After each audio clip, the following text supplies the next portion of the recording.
Hello, everyone. Today Hi. is a new day, and therefore it's a new podcast. No, but it's the same podcast. Welcome to the Skeleton Crew podcast. I'm your host, Almighty Stross, or just Stross.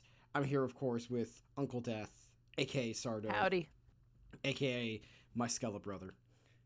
Hell yeah. From, I would say another mother, but that's kind of obvious. Hell yeah, We would brother. have. I would have stated if we were actually related at the top because that would be interesting. Yes, it would. Like, What would be the odds? well, like if we were brothers, then that would be interesting for a podcast. Like, ah, yes, It would be. we're two siblings or two cousins, but no, we're No, just friends. we're just two skeletons. We're just normal skeletons. Just innocent skeletons. Well, sometimes. Yeah. I'm not saying we've So- done anything interesting. I'm just saying, so. Yes. So, before we So- get started with today, we're going to be talking about some memories of the arcades and a movie that we both absolutely love and also have opinions on. We have an update. The Hentai Bike has gotten worse. Sorry to take it Yeah, away. so in IRL news, the Hentai Bike made another reappearance in my life this week. Strauss, I sent you some pictures of it. Yes. And before so- we say more about it, we should talk about what the Hentai Bike is real quick. It is Sardo walks to work in Meat Space and passes by a bike on the way to work covered in just stickers of anime girls in lewd positions. Just and It's bad. very scantily clad. And I mean, okay, this is like I'm not a very good judge of these things. Like, it is an okay quality motorcycle. It is a regular motorcycle. In first episode I mistakenly called it a moped because I don't know. It just gives that energy, but it is just a motorcycle. Yeah, it is a And- motorcycle. Yes, the point is, somebody, and these are not like professionally, like, stickers designed to put on your vehicle. These are just like stickers you'd get out of like a gumball machine, but just every square inch of this bike is plastered in stickers of mostly naked anime women. Very scantily And- clad at the very least. It's and this is somebody's work vehicle. This is somebody's like personal transportation device that they let their coworkers see. The pictures are in a public space. I can tell that by looking at them, but there has been an update. Last time it was the sides. Apparently either the caboose was missed or these are new. We don't know. We got a back view. We finally got a back view. And I'm now looking at it much closer. I'm struggling to decide if this is a bit or not because these aren't haphazardly placed. These are booty pics stickers yeah, it's on the it's- backside. It's very butt centric. Yeah. This is a very butt-centric part, which I appreciate as a butt person. Yes, But yes. on the other hand, I'm pretty sure I see some hole here, and oh my. I showed this to somebody else, to another friend, and they were identifying some of the girls on this particular section of the bike. I know Hu Tao from Genshin Impact was on there Oh yeah, that's apparently. why. Yeah, I think I recognize it because of how generic. Oh wow. I just made enemies with the Genshin Impact fan base. Strauss has declared war on the Genshin Impact community. I'm okay with doing that. What are they gonna do? Brigade this podcast would be the most amount of views we've gotten yet. Fuck yeah. But it's so yeah, I don't know if this is like a new thing that this person has been like adding, or I just didn't get a close. I mean, I don't make a habit of like staring at this bike for long periods of time. You shouldn't. Also, there is some naked titty on the back here. I'm just noticing it now. That pink-haired one near the upper left. I should mention, the reason why I don't post this with the thing is that I'm not comfortable putting someone else's property on the internet. Neither am I. This is why I've only shared this in private DMs, in private discussion with people who I don't think will ever probably meet this person. I want to make it clear. It's not because we think we're like trying to be protective. It's just that that's rude. Yeah, it's like I'm not about to out somebody's personal business. Even if theirs is personally out, it's weird.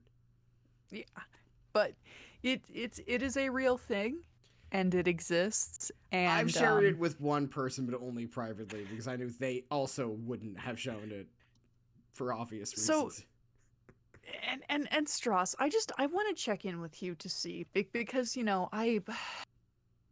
I want to get your judgment on this. Am I overreacting? I don't know, because I'm trying to decide whether or not the Hentai Bike is a bit or not, because that's the dividing line. And that's the thing, like, I genuinely don't think this is a bit. Because, like, okay, I know a couple of people who have, like, an ironic anime girl sticker on their vehicle. No, like, I'm pretty sure this has jumped from being a bit. There's really two ways this goes out. This is a bit that has gone way too far. Like, just too far. Or this is just legit. And I'm leaning towards legit. I don't think this was ever ironic. No, I don't think so. It's just... So... Damn. I think once the asses happened, it lost all suspension of disbelief, whatever you call it. Now, if it was plausible deniability. See, the thing is, the only thing that makes me think it might be a bit still is that all of the butt parts are like at the butt. Like that's dedication to at least like some amount of awareness. But the butt, it's just like, it's also like there's so many to the point where like this can't be a bit anymore. Like if it ever was a bit, it's too late now. Yeah. So whoever this person is, I'm very afraid of them. And yeah, that's the update on the Hentai Bike. Further lore unlocked. Yep. Mm-hmm. And it's just... We'll see if it gets any worse. Well, we'll see. We'll see. It's not going to get better, I don't think. No. At this rate, it can only go downhill from here. Oh, Lord, this thing scares me. It's very scary. It's very scary. But today, this is not our main topic. It's just, this wasn't planned. It's just, it's what happens when things happen. But today, Sardo and I are going to talk first about arcade memories, which this episode is thank you to my friend Sonia, who brought up some memories of various places I played arcade games throughout my youth. Thank you, Sonia. She has a podcast in the works, from what I've been told, so hopefully that's out soon. Ooh, very nice. So we can cross-promote, and then have that fighting game tournament between the two of us, and one of us will win, everyone else dies. I can't wait to be the lowest tier character. Hell yeah. But I guess we're doing this because you and I are both in our early 30s. Yes. Which means we are old enough to still have memories of the arcade and outside of like the 3 places where arcades still exist. I remember the arcade. I remember the old days when the arcades were new. But not Arcade Fire. No, very different thing. Yeah. But what sparked this was she asked me about a different fighting game, and I mistook it for... I mistook the game Bloody Roar for the game Primal Rage. Oh yeah. Hello, everyone. I'm here to explain what Primal Rage is now. If this part makes no sense, there was an edit here because something went wrong. So, Primal Rage is a fighting game where you play as giant prehistoric monsters who are worshipped Yes. by the lowly mortals, and they're made out of clay. I remember Primal Rage. Okay, I know the difference between these two. I played that game. Yeah, no, I did. I remember I only played it at like I think it was a hockey rink. I think it was a Hmm. hockey rink. It was like somebody's birthday in elementary/middle school. I went to a K through 8, so it's just kind of the school I went to before high school.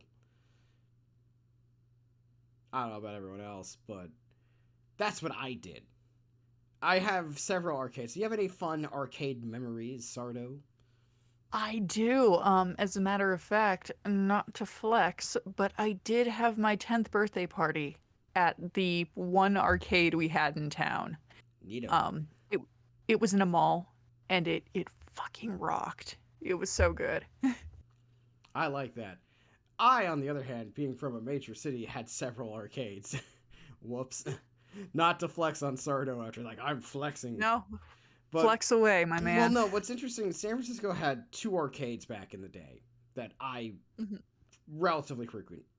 The first one was the normal arcade, like the one that was an arcade. Right. This was the one on Pier 39, which had all the games. I've been there. I've been back there recently, and it's really sad now. Oh. It's like it used to be like a large section of like the far end of the pier. Now it's just like Mhm. a small thing with like 10 games tops. That's depressing. Most of them ticket grabbers. You hate to see it. You hate to see it. There used to be so many games, and now there's just barely any. Like the only game that wasn't designed to like give you tickets that they had outside like the skee ball machine, which always gave you tickets, but skee ball was fun. Oh yeah. Was the oh man, it was like the Halo arcade game, Mm-hmm. and that was like about it, and it's just it's really sad. It's really sad. The other That one is. was, though, much more interesting, is and still around last I checked. Um, I always forget the name of it because it's French, but it's basically the Penny Arcade Museum. Oh, So it has a lot of like really old arcade games, that sounds and interesting. by that I mean like stuff that's still made out of metal. Like there's no plastic guns here. That kind of fucks. It is. It's pretty awesome. It's what is it called? Hold on, I need to look this up because if I don't, it's gonna bug me. It'd be helpful if I actually type into the search bar. Whoops. But yeah, it had some modern games, or like, oh yeah, the Museum Mécanique. Ooh, very It's fancy. still open last I checked. They moved because it actually used to be really close to where I lived, Mhm. but it moved down to Fisherman's Wharf because it got too big. Ah, And I will send you a picture of what it looks like on the inside, or some of the stuff in it, because they have like a whole bunch of like old school like penny arcade stuff. Let me see if I can find a. I'm trying to find like a really good picture to send Sardo here. I spent a lot of time in my youth there because there was like a lot of like it was just a whole bunch of stuff because not all of it's like arcade games. Some of it right. was like oh they have a time. This recent picture has Time Crisis 2, which is great. So you have stuff like the Laughing Woman. This is probably the best picture. So here's a picture for Sardo here. Bam. There we go. Oh, that's cool. Yeah, no, it holds a lot of like fun memories of going there as a small kid. So it's sort of like an interactive museum almost the way it Yeah. looks. Well, this article here says it's well, the big key to it is admission is free. Hmm. And I mean, mind you, that's because everything costs to use. Oh yeah. But it's, it's 300 antique arcade games and coin operated machinery. There's a That lot of looks stuff. cool as There's hell. pinball, there's like the old like sort of like entertainment things. If you're ever in San Francisco, the Musée Mécanique is definitely one to go to. I have to take I might Z. have to I have stop to by. take Z there because we haven't been there yet. Huh. We should all go together. It's probably never going to I happen, agree. but we should. It'd be nice. It'd be cool. But the Yeah, other the this is. other major arcade. Oh, finish your thought first, though. Oh, go no, go ahead. I was done. Yeah. But the other major arcade that I spent a long time with is because my family would spend a lot of time in Santa Cruz, because San Francisco and Santa Cruz are only about like 90 minutes from each other in terms of like Yeah. actual distance. So I have a lot of memories of the various advertisements, as they would say, for the Santa Cruz Beach Boardwalk in the Warm California song Boardwalk. That's how they end. They still end like that. Last I checked. So I spent a lot of time there. They have a major. They're one of the last few large arcades left that I can think of. So which still Dying exists. breed.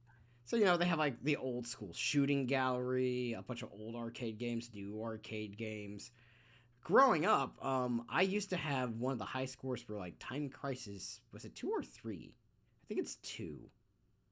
Nice. That Time Crisis machine is no longer there, replaced by Time Crisis 4.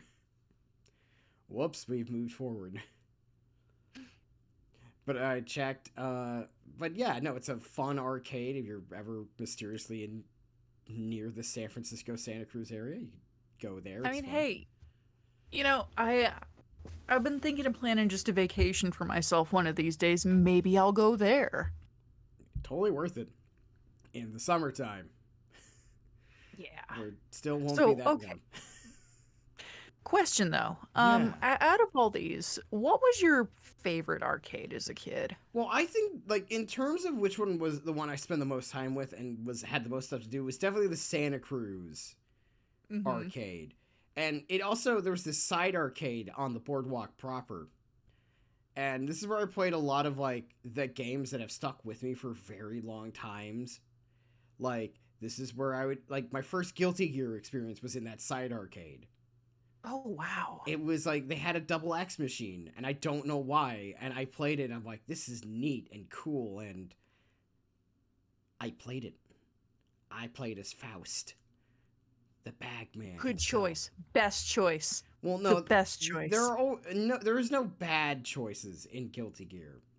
But it's he's the best choice. He is the best choice. I love Faust. Everyone loves Faust. He's just a normal doctor. He's just an innocent doctor. Well, maybe. Define. I know character backstories. This is also where I would play my first Samurai Showdown. Was at these two arcades.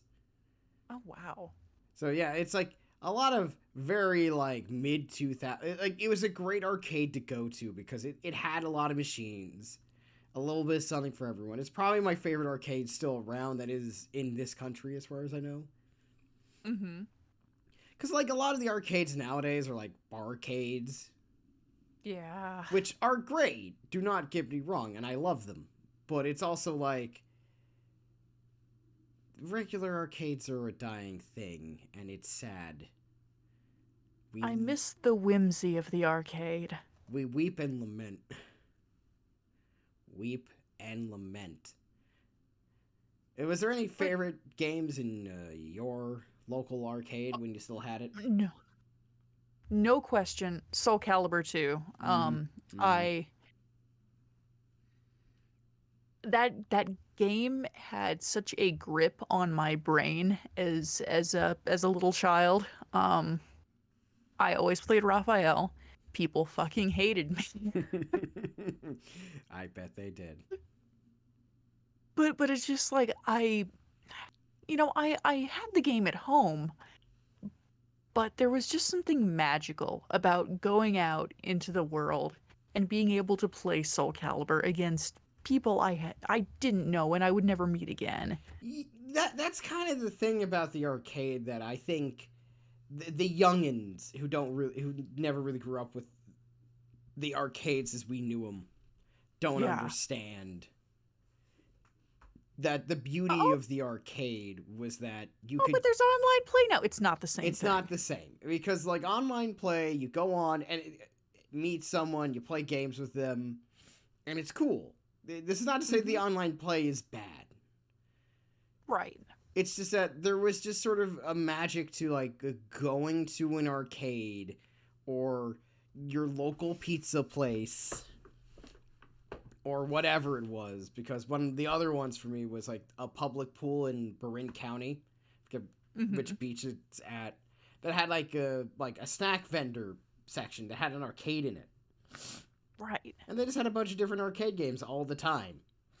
They used to have arcade machines everywhere. Exactly. Like it's sort of like you used to go all over the place and you could just find like an arcade cabinet and play someone like in Mortal Kombat, or if this was Mexico, King of Fighters, because that was the cheap one, or more accurately the easiest one to bootleg. And that's why everyone in Mexico plays King of Fighters. That's true. I just thought it was because it was a good game. I mean, it's also because it's good, but that's the main reason, because it was the cheap one. Fair enough. I mean, the Neo Geo was a system that had cartridges, so it was a lot cheaper to have. Yeah. And it's actually funny that you mentioned Bloody Roar, Yeah. because that was the other fighting game I was very, very into when we still had an arcade where I live. Mm-hmm. And I just go on. it's like that game is so responsible for the generation in my age group of fucking furry bastards, you know, Mm-hmm. myself among them. Yeah. Well, it's just what made arcade special was that you would go into the arcade and sometimes there was a new machine, but not always. Right. Or it was a place where they always changed machines, so you had no idea what you were going to get. This isn't like nowadays where it's like you have to just buy the game and you're good. Like if I want to play like Samurai Showdown now, I just boot it up right now. Literally, I could boot it up right now. It's on my computer too. But that was Arcade cabinets, yeah. yeah, It's just they're fleeting and ephemeral. yeah, and they're neat, and they They are. clicky clack. Like one of the other ones, like in high school for me, our arcade was like, of course, like most arcades, attached to a mini golf place called Boomers down in Ontario, California. That's SoCal for those who have no idea where that is. Don't worry, you don't need to know. It's not important. But they had a bunch of fun stuff too. And I remember it's like, oh, sick, they have this. And different arcades would always have different things. That was the fun part when you would go to different arcades. Right. And it's just the downside to the fall of arcades is that you don't have that moment where you could go in, see what games they have, and be like, I challenge anyone to a game of Street Fighter. Prepare to lose, or I'm about to get my ass kicked.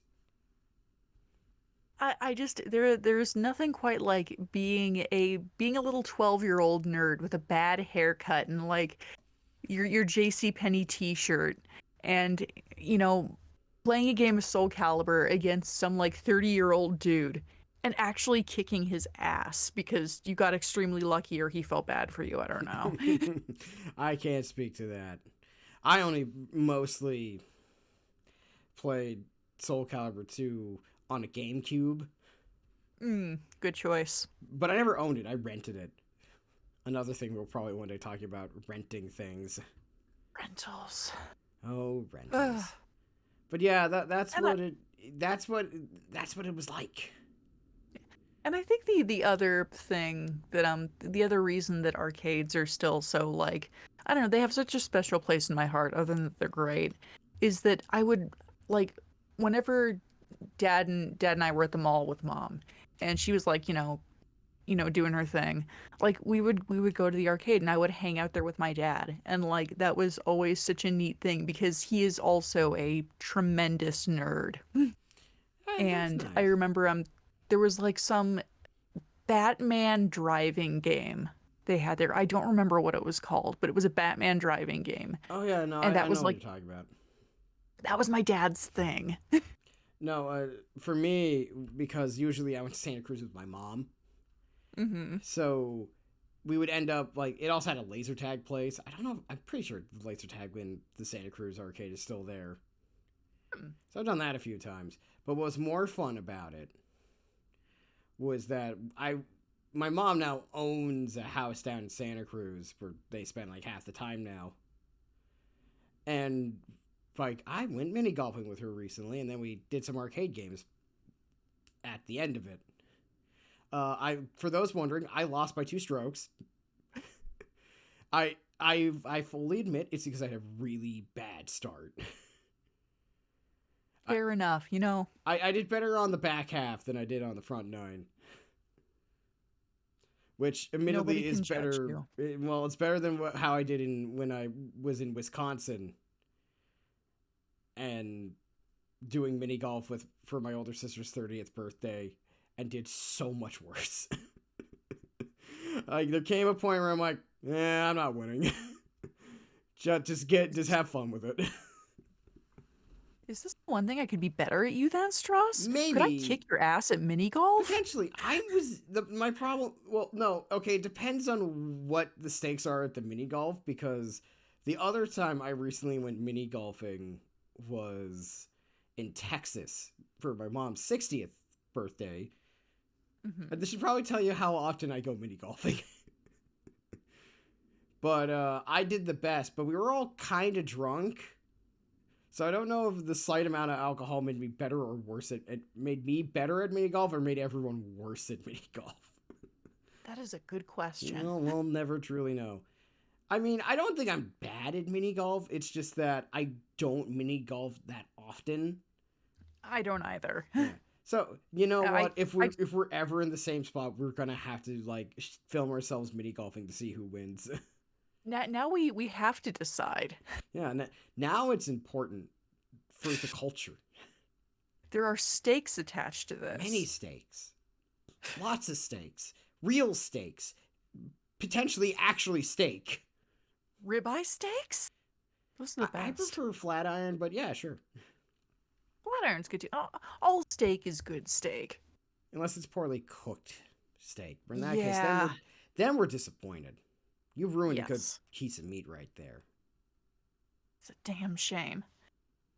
So the other bit of nostalgia, I guess, is something else I think pivotal to our upbringing. Mm-hmm. Kung Pow. Yeah. Kung Pow, for those who don't know, is a movie by the man known as Steve Oderkirk, who took a classic sort of 60s, 70s era, like low-end kung fu movie and decided, what if we just went silly with it? And I believe the full title is Kung Pow Enter the Fist. It is. It is Kung Pow, and Pow spelled like in comic Wow. book. Wham! Yeah. Wham! It's one of those. It came out in 2002, Mm-hmm. and it's one of those movies that are just. It's not. I can't say it's good necessarily. It's It's a movie. yeah. Let's see. And it's like, you know what, like watching it, this is like an adult with a fully formed like temporal lobe and everything, and it's like, this movie kind of dumb, really insensitive, but It's a movie that the best way I describe it to people is that half of the jokes in it are brilliant and very silly. Like, it has problems, of course. but most of it is mostly making fun of, like, bad dubs from the 70s. Which, as someone who was raised on Jackie Chan movies, I understand. And I think the other bit of it, it's that brand of like, this was before I think the real lol random humor really came into its own. And this was such a good early example of that, and it's executed really quite well in places. Yeah. Well, like the best way to describe it is that like the best way to if you ever watch Kung Pow is that it doesn't feel like a comedy released from 2002. Like it's not really similar to anything else. It was its own thing. But with that in mind, the jokes that don't hit well in the movie are usually the ones with like the CGI cow. Mm-hmm. Because like Steve Odekirk was very into CGI as an art form, which is why he's also probably more famous for Jimmy Neutron Boy Genius. He was the same man who did that. Yes, he was that creator. Also made the thumb movies, the thumb things. Not the thumbs from Spy Kids. That's a whole different thing. Yeah, that's another thing. He made a lot of weird stuff, mostly silly, stupid things that were dumb and silly. And it makes sense when you look at his filmography, and it's like, writer, back to At the Barnyard. Wait, he did Cowboys and Aliens? I saw that in theaters. That is the worst thing he's done. Oh, yeah. That movie's not good. But yeah, he did stuff I like... did not. He did Bruce Almighty, all the Thumb movies, obviously. Shockingly prolific. Yeah, but also, like, not shockingly. Yeah. He's just been around for a long time. He hasn't done anything, I think, relatively recently. Right. Yeah, it's like... And that's just because, like, you know, he's done his things. He doesn't have to do much more with his life. Yeah. But what makes Kung Pow sort of maybe his best work is that it's all like some of those jokes just still hit. Like to this day, I still like I have a couple of friends who I know I can reliably throw at that's a lot of nuts. Or and it will or this is Wimplo. We trade him wrong as a joke. Or Tiger. Bertie. Like the whole thing, it's because it helps because it's like clearly not the best kung fu movie you were ever going to watch on. Yeah. Like it's a little mid. They found a very like by the numbers. Guy joins school, town gets taken over by bad guy. He fights bad guy who has weird kung fu powers. There is also a girl, and she's in love with him. And she's got a bad haircut, kind of a bad haircut. It's not a very good haircut. Like the pigtails part are fine, but it's these weird curls in it. Like the whole movie is to get it to the point, the movie is an overdub and / CG replacement of, and actually very good for the time period. Now that I think about it, yeah, it didn't look bad. Yeah, it wasn't very well reviewed at the time, but it's definitely one of those movies that like just came out way too soon. If it came out in 2012, it would have done way better. I would dare to say it's a little bit neo-Dadaist. A little. It's one of those things where it's just kind of like sometimes stop. Like one of the jokes is that Master Payne beats you up to Sir Mix-a-Lot's Baby Got Back. Stross. His name is Betty. It's Master Betty. Now your outfit is red. Oh my god. Like, the whole movie is absolutely nuts. Like, it's kind of hard to believe it exists. It's one of those movies I like. I feel like it is definitely a you had to be there kind of thing. And I hate to say that, but I think definitely, like, if you were in middle school, high school, when that movie came out and you watched it. If You understand. you had to have watched it from the year like 2002 to like the year 2010. Like that was like the 8-year window that movie has infected your brain permanently. Like once it hit the year 2010, that was it. And then you show it to somebody and they're like, what the fuck is this? Yeah. It's definitely a movie that, like, I would say even nowadays, most people would find it pretty funny. It's just, there are points in that movie where the jokes do not land. I would have to agree. It's definitely like the CGI heavy stuff Yeah. that Mm-hmm. it's like, okay. Or the stuff that's like direct parody of things. Yeah. Like, well, except the Mufasa bit, because like everyone's seen The Lion King. We all get that joke. Yeah. Like, oh yeah, it's James Earl Jones. He says this is CNN. Yeah, that joke makes sense because it's James Earl Jones. But it's far from the funniest thing.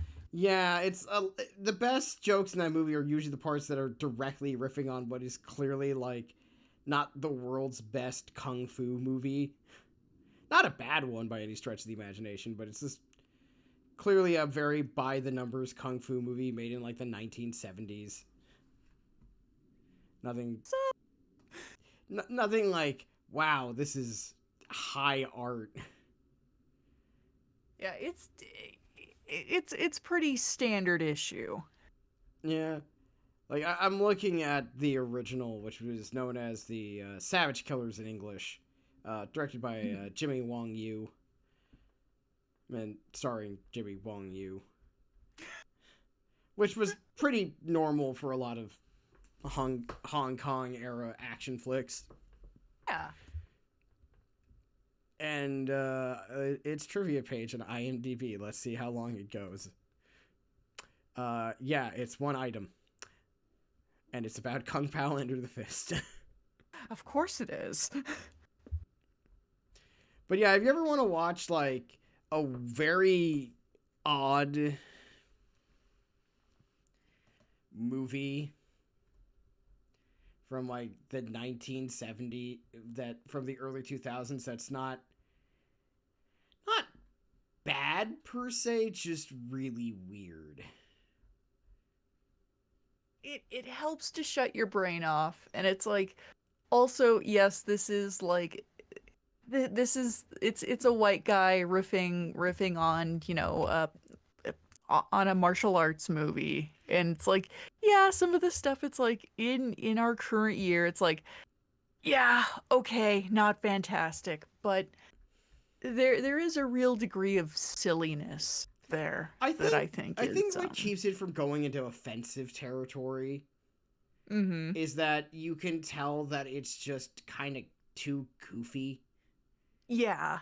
It's too silly to get mad at it. It's like, am I gonna really get mad at a movie where a guy uses gophers as nunchucks? Okay, so I have to ask, the most important question is what's your favorite bit from that? Oh, that's tough because there's so many. Like, what is your go-to?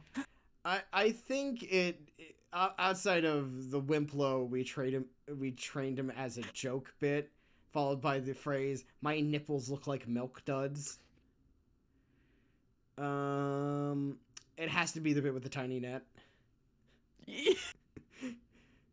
Like a bit straight out of Monty Python. It's so good. Where he just gets hit with like, oh no, a tiny net. How do I deal with this? One weakness. My one weakness. Wait, if I reverse the footage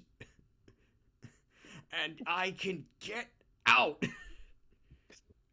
Like, a lot of the movie is just goofiness like that. I don't know why, but I found everything around Master Betty to like everything he did, everything he said. Oh yeah, no. Like the bit where he beats up the guy to big butts still has a hold on my brain. A personal one for me is the part where it's Master Tong goes in on him and it's the footage stops and he's like, see what I should have done here. was hit him with a flying crane kick. But instead, I decided to take it. And it hurts real bad. Master Tong also, like, underrated. Underrated mentor characters. Master Tong, third on the list. Very, very good. The shopkeeper guy, like I said, that's a lot of nuts. Yep. Perennial classic. We shouldn't be noting it because we're not doing it. Is that they yell this out? It's like he's yelling, and even when he's like talking on the phone because he's actually secretly an informant to Master Betty, he's like he was just here. He bought a lot of nuts. And the actor is like clearly not yelling. Yeah, it's also making fun of like poor live action dubbings from like the 70s, which is a big part of, like, if you've watched a lot of like old Godzilla movies or old Kung Fu movies where they were clearly dubbed over in English, then you're like, okay, this is hilarious because you get the joke. Like, dunking on bad AV work will never not be good. Like, there's one constant joke in the movie where it's just a dog barks, but it takes forever for the bark to come out. So it's like, the dog would do the motion of barking, and then it'd be like, 1, 2, 3, bark! It's really, like, it's really worth watching if you can shut off your brain for a little bit. Mm-hmm. Like, it's really, it's not high art, it's not incredibly smart or brilliant. It's just really goofy. That's the beauty of it. It's that it's not brilliant. And it definitely was not for the year 2002. No. Like, I remember this from, like, looking back on it. It's like, there's certain movies from that time period where you're like, oh, this movie's really good, but it was not meant for... It's one of those movies where its sense of humor is way ahead of its time. It was. And that's not like an insult to the people of 2002. It's just that it was meant for the internet. But it came out in like 2002. Don't worry, we found it. It found its audience. So yeah, and you know, nostalgia plays a huge factor in here because I remember the first time watching this with some friends, and we were just screaming with laughter. Yep. Like, just... It's a great movie to watch with, like, your friends and just be like, my god, this movie's ridiculous. But yeah, Kung Pow, Enter the Fist. Nothing like it. Nothing ever like it again. It was a shooting star of a film. Yeah, because he never did another movie like it either, which is the interesting part. Like, I mean, I guess part of that is because one of the last few jokes of the movie is the classic History of the World Part 2 bit. Mm-hmm. Where it's like, the joke is that there isn't going to be another one. Right. So, I mean, I'm just surprised he never did another movie like that again. I guess I could understand why. It, like, you did the one, you don't really need to do it again. You kind of... You proved it could be done.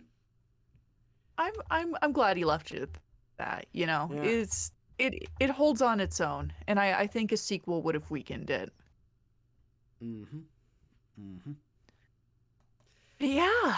So yeah, that is Kung Pow Enter the Fist. It also helps if you've watched a lot of kung fu movies. Yes. If you're the type of person who watched a lot of kung fu movies like I did as a kid, then it's like a lot better.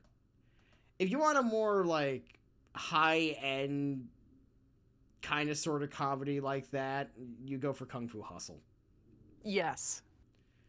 FYI. Kung Fu Hustle is the thinking man's martial arts comedy. Yeah. If you want a martial arts comedy that's like a bit more serious and a bit more of a martial arts movie and less of a farce, You watch Kung Fu Hustle, which is another, by the way, And great movie, which I know we both definitely saw. just excellent, excellent movie. I watched that one time with Z, and Z never seen it. I'm like, oh, you need to watch this. And You're by in the for a treat. and Z loved it by the end of the movie because Z's not really like a kung fu movie person like I am. Right. And by the end of it, Z was like, "This is great," and it is great. So everyone who's watching this, if you haven't watched them, watch Kung Pow and Kung Fu Hustle. Kung Fu Hustle's the better movie in the sense that it's a better movie. It definitely watch Kung Fu Hustle. I mean, I think it's actually a movie instead of like, silliness. Yeah. You watch Kung Pow with your friends. You watch Kung Fu Hustle because you have to actually watch Kung Fu Hustle. Right. Which is not an indictment of Kung Pow. It's just that Kung Pow should not be taken seriously by anyone. Ever. Because it's not meant to be taken seriously. It was not made for that. It was not made for it. It is a goofy, silly thing. And it is portrayed as a goofy, silly thing. Well, let's see. That's a fun little bit. Watch Kung Pow and Kung Fu Hustle. Those are movies that we both highly recommend in very similar yet different fashions. Agreed. With that said, did you see the state of play yesterday? Sony's attempt at the Direct? Yes. You did. Yes, I did. It was bad. It was not good. Well, I didn't watch it. And I think the best way I've heard it described was, wow, it wasn't for Capcom, this would have been terrible. Yeah, it was grim. Well, no, because I thought about it because it's interesting because like Nintendo Directs are almost always at least by somebody universally applauded. Right. Because somebody's like, oh, fuck yeah, I wanted that. Because, I'm not the type of person, like sometimes they have Directs for things that I don't care about. Yeah. Like, if they have an Animal Crossing Direct, I'm going to be like, well, it's not for me, but I'm glad the Animal Crossing people are having a good time. They cross those animals. Yeah. But it's just so funny. It's like, wow, Nintendo Directs are such, like, a science at this point. Like, they're paced, and they're done in a very specific way. Then you see Sony come out, it's like, yeah, you know what's going to get the people hot and really going? 30 minutes of Suicide Squad. Kill the Justice League. The new live service game for consoles. And I'm like, yeah, no. Go back to Cammy's butt. It's like, boo, we want to see the girl again. You can also have gone back to Leon S. Kennedy from Resident Evil 4. That also would have been fine. That would have also been great, yeah. But it just it wasn't great, Stross. I don't know. I watched it on my lunch break and I'm like, yikes. And I feel so sorry you wasted your lunch break. It's all right. I was doing other stuff too. So Okay, I was good. eating. So Yeah. No, I remember because I totally forgot it was happening. And the reason why I'm bringing it up is because it was so bad. This state of play would have only come up in one of two scenarios. A, it was really good. B, it was really bad. Or C, something actually interesting was shown or discussed. And sadly, it was B. it was the latter, and it was. I don't know. Like I don't usually get like super excited over like game direct announcements, and like unless they are announcing some like highly specific interest of mine. Right. But I felt a little sad. Well, yeah, like, to me, like, when it comes to the Direct, what I like about the Direct is usually that they have a tendency to announce more than one thing, so there's usually, like, maybe something in there that catches my eye. I'm like, oh, that looks fun. I might look into that. And, like, the Nintendo Direct is fun because they have the understanding that, hey, you need to put your big thing at the end, and it's something people actually want. Right, you got to build up. Well, okay, so, like, a great example of what we mean by, like, Nintendo Directs as a science was the last one I can remember was the one where they announced when Tears of the Kingdom is coming out. Mm-hmm. And it starts off with Fire Emblem Engage, which was divisive until it actually came out. And everyone's like, oh, this is actually really fun to play. Never mind. Carry on. But, you opened up with a big thing. Then you had a bunch of, small stuff in the interim. Announced some other stuff. Like, you had some Pikmin in there. The Pikmin fans were like, oh, fuck yeah, Pikmin. I'm gonna pick some men. Yeah, pick those men. I love Pikmin. I don't play it, and I'm not any good at it, but I love it. As a concept. Pikmin is something I'm not I don't play, but I enjoy it peripherally. That is fair. I like Pikmin as a concept. I'm not good at it, and I don't play it. Same here. I think we are one and the same in that regard. But I'm glad it exists. And also, I'm gonna be real here, and I'm not saying anything that's terribly bold or a hot take, but is anybody ever really excited when anybody announces a live service game? Not really. I mean, the problem is we're in the age where several live service games turned out to be terrible and no longer exist. Mm-hmm. And everyone's just like, wow, you killed your studio all for the purpose of a game that sucked. And was Stephanie unfun. Sterling keeps telling you fuckers, and you don't listen to her. What's wrong with you? Well, yeah, the thing is, she brought up a great point long ago when talking about it, which is that the game industry loves chasing trends and forget that there's already the thing that is there already. It's like when everyone, every so often the first one gets supplanted by, the bigger one, but that's not that often. And then 20 other studios are like, all right, let's kill this fucking golden goose. Well, we're going to go into this gold mine and mine all of it out. And wait, there is no gold, and we've all committed to this. One person found an ancient artifact, and it was the only one that was there. And it's sad to see. Especially because, single-player experiences are doing... especially in, around the same time they announced it, Elden Ring announced it sold 20 million copies. Making it FromSoft's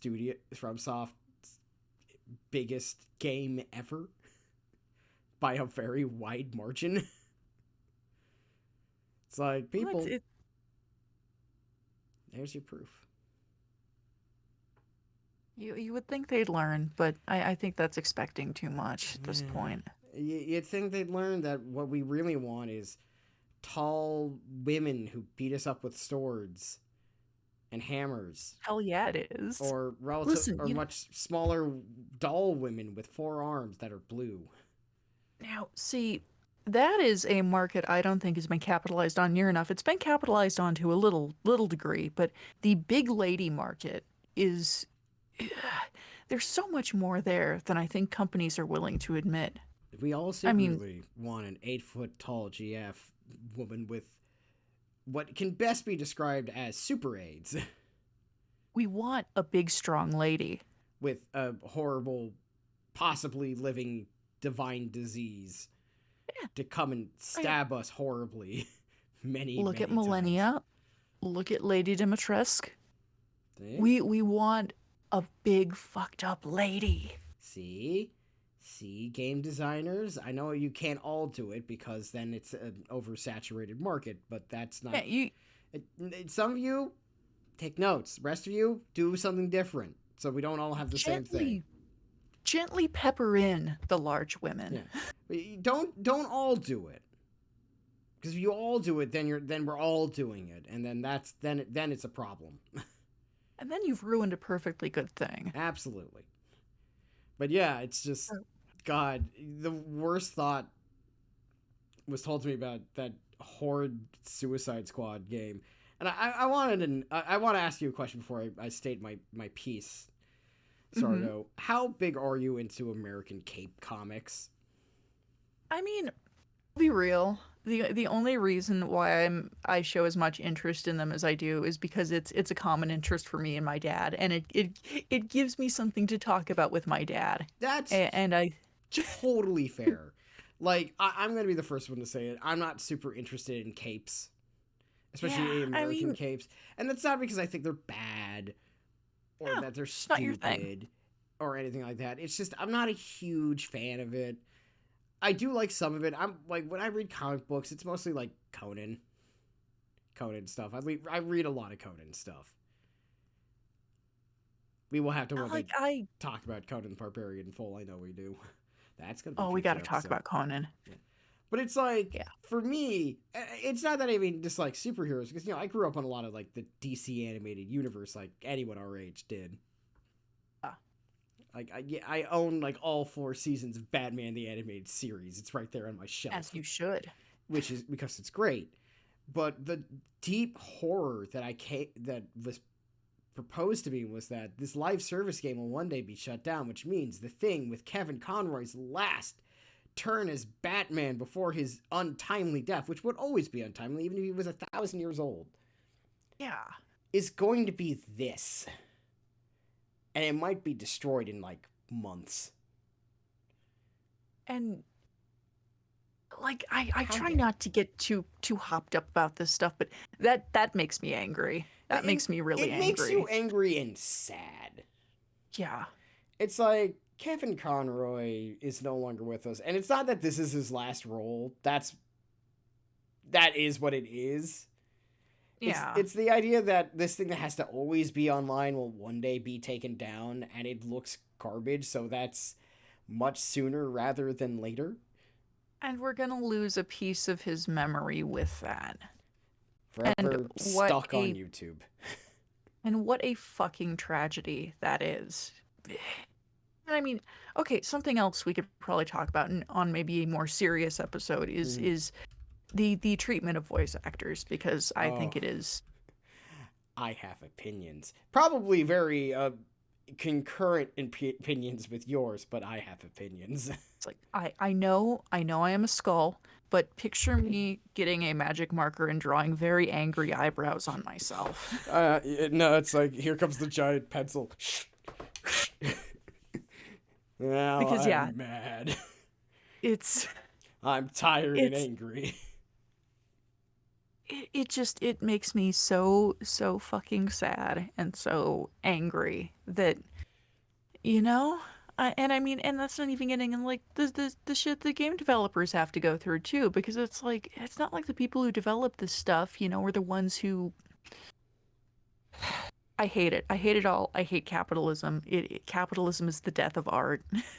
Hmm. Indeed Thank you. it I'm is. sorry.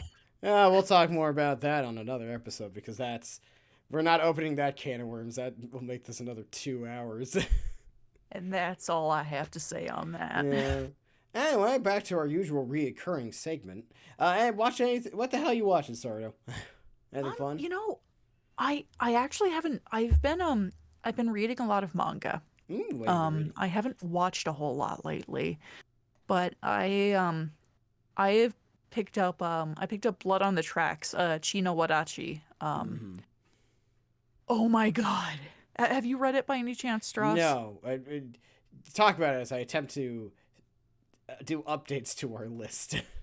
So, Blood on the Tracks is it's a manga about this boy named Seichi. He's about middle school age, I think, and he lives with his, mom and dad, fairly normal looking family. His mom's just very overprotective. She really cares about him. She's very overprotective. And I warn you, I'm going to go into spoilers for the first volume here. Go ahead. So if you cover your ears. So Seichi's aunt and her family come to visit their family, and he's going on a hike with his cousin, who's kind of an asshole. And his cousin like fakes him out, pretends to like push him off a cliff, and like it's stupid teenage boy shit. And his mom sees, and so later on, his cousin's like at the edge of like this very tall slope, and he's dicking around, and the mom pushes him off the cliff. and he gets very severely injured, goes into a coma, and she basically does this because he was kind of bullying her son, and the the, the mom's fucked up. Yeah, The mom's fucked up basically. sounds like it. It's beautiful manga. Let me look up the author again real quick because it's the guy who also did Flowers of Evil. That makes a lot And of sense. That sounds like something yeah, I'd do. yeah, he's made some really fabulous stuff. Shuzo Oshimi is There is you go. the artist and the author. And it's absolutely like stunningly drawn, and it is so deeply unsettling. I It's good. It's really good. Well, you got that, everyone. Yeah, And so if you want a little fucked up psychological drama, then Blood on the Tracks. Good stuff. and if you want blood on the rails, then you need to kill a man at a company town. That is a weird reference. No one's going to get that one. Very nice. Why am I'm referencing San Diego's own The Silent Comedy, but like a singular song that they did one time. It's like, yeah, that's something everyone's going to fucking get. Just common issue, things here. Yeah, let's talk about a little known Americana act that has released 2 albums across like 15 years. So what about you, Stross? What the hell have you been watching, dude? I haven't been watching anything new as of late, though I have watched some of the old 80s Thundercats show. Yes. And it's just as stupid as you think it is. And Oh, good. in the fun way, because it's from the 80s, so there's a lot of just dumb stuff that happens. Like there's the Robo Burbles. Don't ask. Thunder. Thundercats. Okay, very important question. This determines your entire personality. Favorite Thundercats character? It has to be Panthro, because in one episode, Panthro, they're fighting the mutants, and the mutant's like, "I'll fight you barehanded," and the Panther's like, "Oh hell yeah!" Like throw down some nunchucks, like I've been waiting for this. And I also enjoyed Panthro. Panthro as the older member of the Thundercats being ready to throw the fuck down. Like, what's not to love? Yeah. But the big thing is Octopath Traveler 2 came out, and I've been playing it. Didn't play a lot last night because mistakes were made. Sardo, you were there for some of that mistake. I was there for, I think, a good chunk of those mistakes. Well, it wasn't mistakes. The mistake part was keep going. But, hey, you're going to be there Sunday for something completely different. Hell yeah, I am. Hell yeah. But yeah, no, it's been fun so far. I'm accruing party members. I've currently getting Oswald, the imprisoned scholar who's out for revenge. And Very cool. Who doesn't like an older gentleman with lots of hair being angrily wanting to get revenge? It's my favorite thing. Yeah, if anything, that I've just sold the game for you. Now I have to play it. Yeah. How would you say it ranks compared to the first Octopath? Well, I'm not that deep into it yet, so I'm gonna. This is just like first like 9-ish hours in, and do not take my playtimes super seriously. Sometimes the game is just left on while I go to the bathroom. Yeah. Or stand up for a bit. But I would say so far it's been pretty good. There's a lot more character interaction, even though I haven't gotten to like the crossover parts yet with it. Because characters like now like, that's really good there, Agnia. You did a good job. I keep making fun of Portuccio and his very cowboy accent. You should make fun of it. It's hilarious. I love him. I know, he's great. It's like, I'm going to beat the devil known as poverty with my money that I'm about to make. And He's a silly man. This is a very silly man. But it's what I like about it so far is that I'm a lot more invested in everyone's story, because the biggest problem with Octopath 1 was because it was that not everyone's story was really good. Mm. Like, some of them were like, this character better be able to carry this story. Like, Alphin's was just not interesting. It was like, hi, I'm this country bumpkin apothecary, and I'm going to heal people all across the land, and that's kind of it. I go places and things happen. So we like the second country bumpkin in this new one much more, right? Well, it depends who's the country bumpkin, because you got kind of two options here. You either go with Portuccio, who's howdy, or you go with Ochette, who's a hunter who has to capture 3 magical animals so the island she lives on doesn't get destroyed. I was going with the first one, but yeah, that's good too. Yeah, I'm not sure which one counts as the country pumpkin, but they kind of both do, and they, well, Portuccio wants to defeat the devil known as poverty, so I can't really say he's wrong there. Yeah, he's got a point. Yeah, he's got a point. He ain't wrong. It sounds good so far. I did get to see a little bit of you stream it, and yeah, I streamed the demo a while back, for those wondering. I was quite impressed with it. No, I think it's very, it's very fun. I think they've definitely done some things to make the gameplay a lot more smoother, I guess is the right word to put it. Like, one of the problems with, like, the apothecary class was that, like, you didn't know what shit did because it wouldn't tell you, but now it does, so it's like, oh yeah, you mix these 2 things together, you'll get health and this. Ugh. It's helpful now. It's like, oh, I now know what I'm doing. Well, that does sound a lot better. Yeah, it's been fun so far, and if you want a nice, good JRPG of the classic sets, go play it. I'm always down for a good JRPG. Hell yeah. It's the backbone of my streaming. It is. It really is. That's not a joke. That's good stuff. Yeah, hell yeah. We're going to be playing a slightly different one on Sunday, where we play Sakura Wars 2019, or Shin Sakura Taisen, because they really didn't come up with a better title for it. Bro, I'm so ready. I'm so ready, because you being there Thursday was just sort of a maybe, ended up happening. This was planned, and this one, if it go long, it's because we're having too much fun. I can actually stay up past my bedtime this time, so it's going to be great. And don't worry, well, we might not go that long. Who knows? We might. I don't know. Well, we'll have the option to. We'll see how long we play. We might keep going because we're having a good time. That's what happened to us Tuesday. We were like, and then we were like, oh wow, it's 1 a.m. Whoops. We were actually dancing all night. Yeah, we kind of sort of were. I will say that Persona 4 Dancing All Night does do one thing correctly. The characters are in fact dancing all night. They sure are. And they were. Like, in story, they were dancing, in fact, for like 2 nights and a day. Also, like, they meant it. Check those streams if you want to hear me being exceptionally mean to one character in particular, yeah. but to a new character that showed up once, and I don't think if you were there, it would have gotten any better.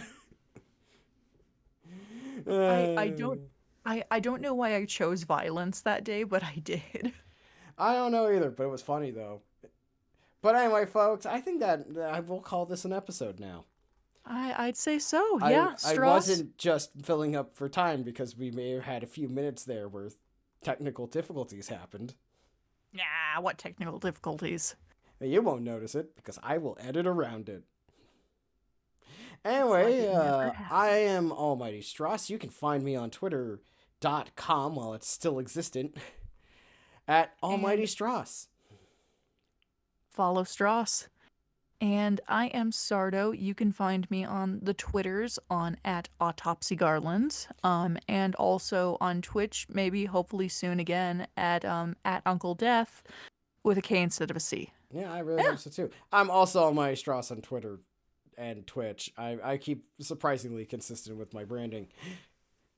Odd. But thank you, everyone. This has been the Skeleton Crew podcast telling you I forgot to put our socials in the last episode description. Oops.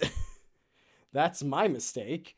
But have a good evening, or a good Good day. night, everybody. And if you're right now at like midnight, where technically that's morning and night, I understand the pain and misery. You're strong. Have a good time, folks. Bye-bye.